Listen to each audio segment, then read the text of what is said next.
Hey, how's it going, guys? Assad here, and you're gonna learn about the has method. Yeah, again, but this is for the set. So, as you know, that has method returns boolean that containing inside a not, like the in operator. So, what we're gonna do is just give you an example, create a constant of set, and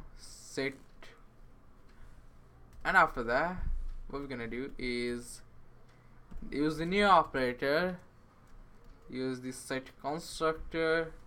Inside there, what we're gonna do is 1 comma 2 comma 3 comma 4 comma 5.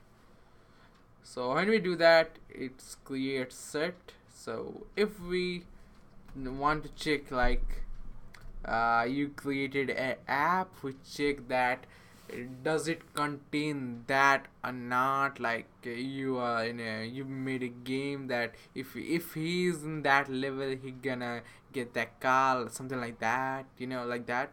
So it gonna check, like, if he has level 1 or not. So this thing, suppose this is our levels. So we're gonna log it on a console. Set1 dot has, use the has method, pass the thing like level 1. We're gonna say true because it contains. So if he has a level 1, he get that car.